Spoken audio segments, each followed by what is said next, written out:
আসসালামু আলাইকুম। সংবাদে আপনাদের সবাইকে স্বাগতম জানাচ্ছি আমি নুসরাত। শুরুতেই সংবাদ শিরোনাম। ইন্না লিল্লাহ। পুরোদমে মধ্যপ্রাচ্যে তৃতীয় বিশ্বযুদ্ধ ছড়িয়ে পড়েছে। চলছে হামলা পাল্টা হামলা।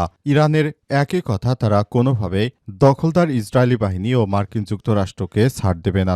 তারা জীবনের সর্বোচ্চ দিয়ে হলেও ইহুদিবাদী ইসরায়েল ও যুক্তরাষ্ট্রকে তারা কতল করে ছাড়বে। হাদিস শরীফে বর্ণিত আছে যে কিয়ামতের আগে খোরাসন অঞ্চল থেকে একটি কালো পতাকাবাহী দল বের হবে। ইরানের সর্বোচ্চ ধর্মীয় নেতা, তিনি তার মৃত্যুর আগ পর্যন্ত তিনি বিশ্বাস করতেন যে ইমাম মেহেদী আসবে এবং পৃথিবীতে যে বিশৃঙ্খল পরিস্থিতি তৈরি হয়েছে সেটি তিনি হাল ধরবেন। তবে ইমাম মাহদী আসলে কবে আসবে কিংবা এই যুদ্ধ থেকেই তৃতীয় বিশ্বযুদ্ধ যে শুরু হয়ে যাচ্ছে সেটি আর বলার অপেক্ষা রাখে না, কারণ এই যুদ্ধে বিভিন্ন দেশের সঙ্গে ইরান একাই লড়াই করছে।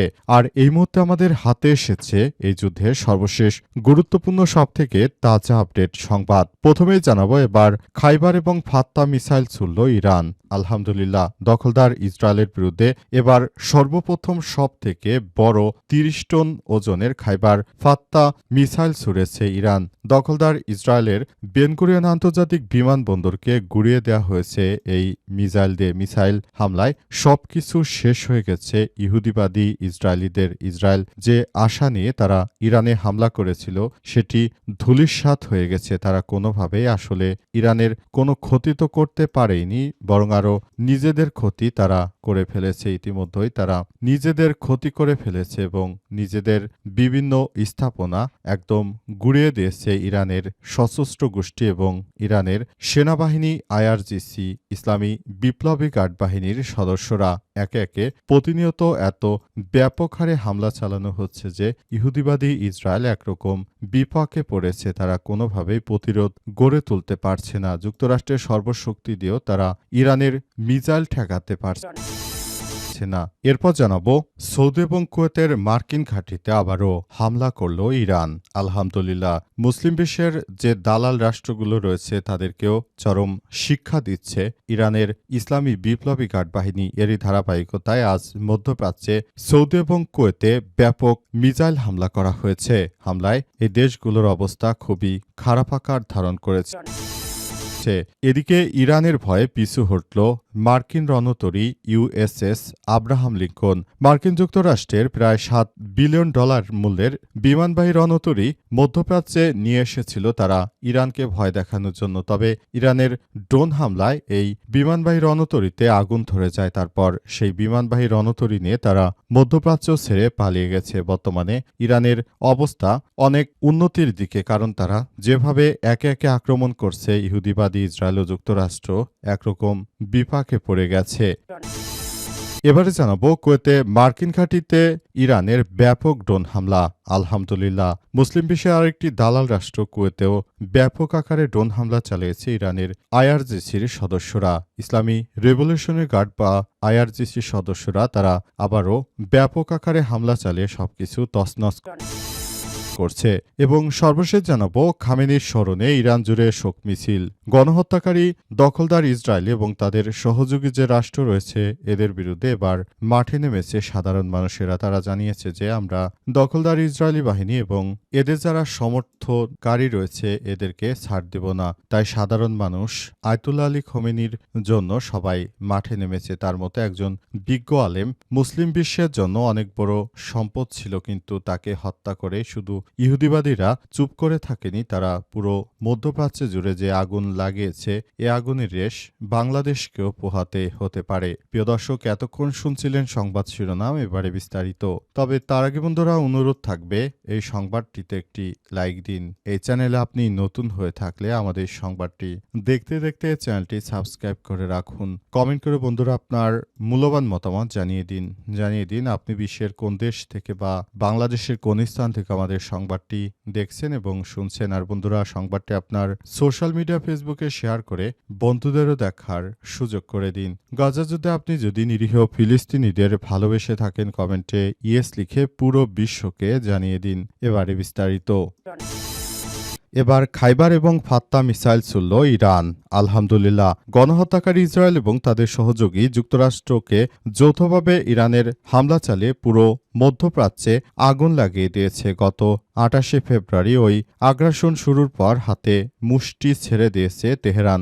জাগে জাগে ক্ষেপণাস্ত্র এবং ড্রোন ছুটছে উগ্র ইহুদিবাদী ভূখণ্ড এবং উপসাগরীয় দেশগুলোয় মার্কিন স্বার্থসংশ্লিষ্ট স্থাপনা লক্ষ্য করে। এখন পর্যন্ত ইরান একাই ১০০টির বেশির বিরুদ্ধে বিদ্বর্পে লড়াই করে যাচ্ছে।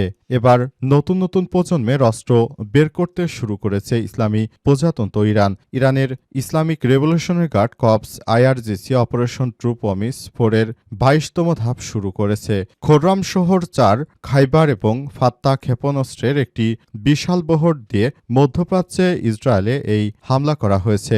এক ঊর্ধ্বতন সামরিক কর্মকর্তা প্রকাশ করেছেন যে ইরান এ পর্যন্ত মূলত ১ দশকের পুরনো ক্ষেপণাস্ত্র ব্যবহার করেছে এবং দীর্ঘস্থায়ী যুদ্ধের জন্য নতুন অস্ত্র প্রস্তুত রাখছে। তাসনিম নিউজ এজেন্সির তথ্যমতে আইআরজিসির জনসংযোগ বিভাগ জানিয়েছে, যুদ্ধের সপ্তম দিন শুক্রবার ১৬ মার্চ বিকেলে ইয়া হোসেন ইবনে আলী আলাইহিসসালাম কোড নামে এই অভিযান শুরু করা হয়। বিবৃতিতে বলা হয়েছে, মিনাব স্কুলে ইরানি শিশুদের হত্যাকারী দখলদার ইসরায়েলের বিরুদ্ধে এই প্রতিশোধ শুরু হচ্ছে এবং এই প্রতিশোধ চলতে থাকবে। সৌদি এবং কুয়েতের মার্কিন ঘাঁটিতে আবারও হামলা করল ইরান।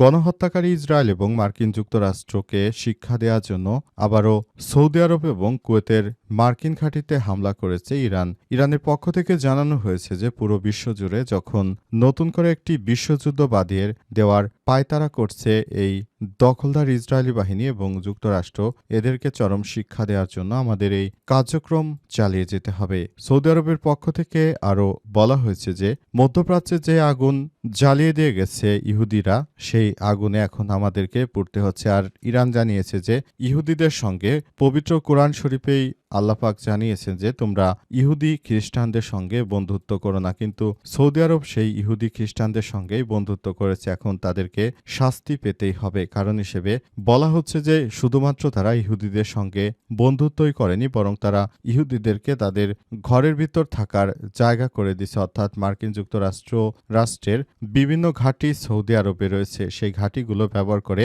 আরেক মুসলিম রাষ্ট্রকে তারা হামলা চালানোর ব্যাপারে সৌদি আরবের পক্ষ থেকে উস্কানি দেওয়া হয়েছিল। এখন সেই উস্কানিমূলক কর্মকাণ্ড থেকে মূলত এই যুদ্ধ শুরু হয়েছে। যুদ্ধে সব পক্ষকে এখন থেকে চুপ থাকার ব্যাপারে কথা বলতে হবে, কিন্তু সৌদি আরব আসলে সেটি না করার কারণে তাদের উপরে এই হামলা করা হচ্ছে।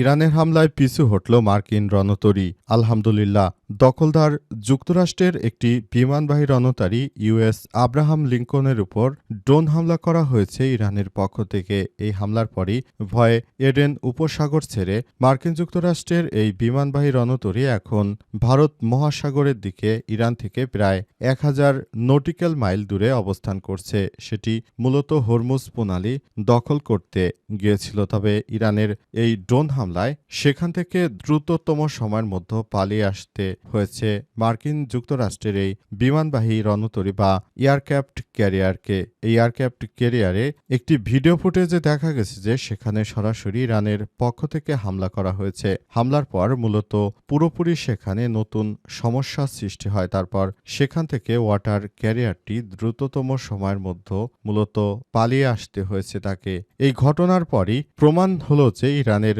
সামরিক সক্ষমতা কত বেশি। শুধুমাত্র মধ্যপ্রাচ্যের এই ইহুদির রাষ্ট্রগুলো নয়, বরং পুরো মধ্যপ্রাচ্যের যত ইহুদিবাদী ইসরায়েলের বন্ধু রাষ্ট্র বা মুসলিমদের দালাল রাষ্ট্র রয়েছে, এসব রাষ্ট্রগুলো তারা মার্কিন যুক্তরাষ্ট্রের পাশে দাঁড়িয়েছে। পাশাপাশি তারা ইউরোপের মিত্রদের কাছ থেকেও সহযোগিতা পেয়েছে, অস্ট্রেলিয়ার কাছ থেকেও সহযোগিতা পেয়েছে। প্রায় ৮ থেকে ১০টি রাষ্ট্র থেকে সহযোগিতা নিয়ে সম্মিলিতভাবে ইরানের বিরুদ্ধে আক্রমণ চালিয়েছে। আর এই 10টি রাষ্ট্রের বিরুদ্ধে একাই ফাইট করছে খামেনি, একজন বীর সিংহ পুরুষ।